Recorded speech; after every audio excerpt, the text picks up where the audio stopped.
देखो बच्चों, जब हम बात करते हैं न्यूक्लियोसाइड्स और न्यूक्लियोटाइड्स की, हम स्टार्ट करते हैं एडेनाइन से। When we talk about nitrogenous base adenine, it combined with sugar. अगर ये combined होता है राइबोज शुगर से, then it form nucleoside that is called adenosine. What it called? Adenosine. यही जब combined होता है किस शुगर से? Deoxy ribose sugar.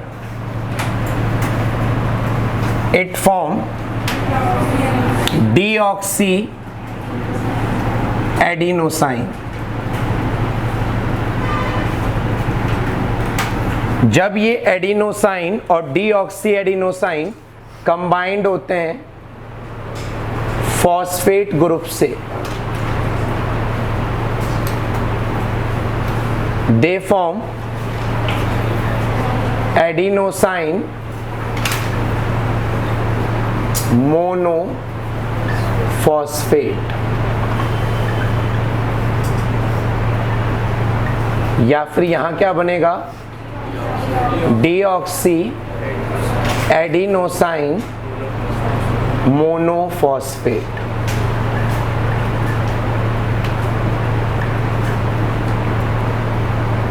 हम यहाँ पर एडिनोसाइन मोनोफॉस्फेट की जगह एक वर्ड और भी यूज करते हैं, that is adenylic acid.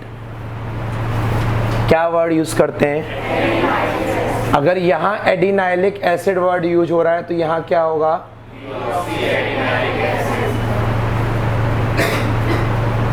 Clear ये point?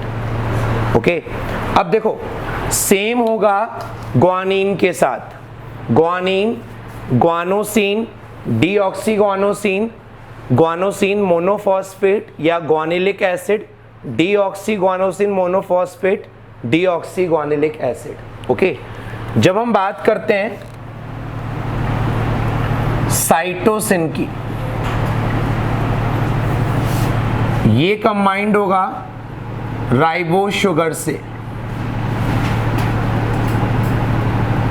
then it will produce a nucleoside that is called cytidine। क्या होगा? एक हमने एग्जाम्पल लिखा प्यूरिन का, एक लिखा पिरिमिडीन का।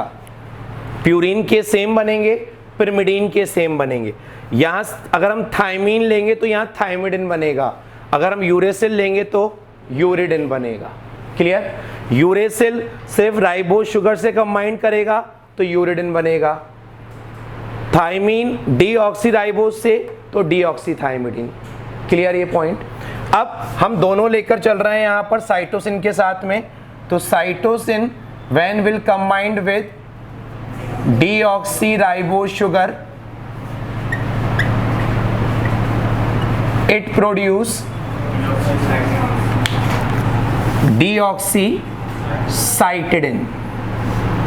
डीऑक्सीसाइटिडिन, और जब साइटिडिन और डीऑक्सीसाइटिडिन कंबाइंड होंगे किससे? फॉस्फेट ग्रुप से। किससे कंबाइंड होंगे? यहां पर बनेगा साइटिडिन मोनोफॉस्फेट, या फिर डीऑक्सीसाइटिडिन मोनोफॉस्फेट, या फिर हम इसको बोलते हैं बच्चों साइटिडाइलिक एसिड,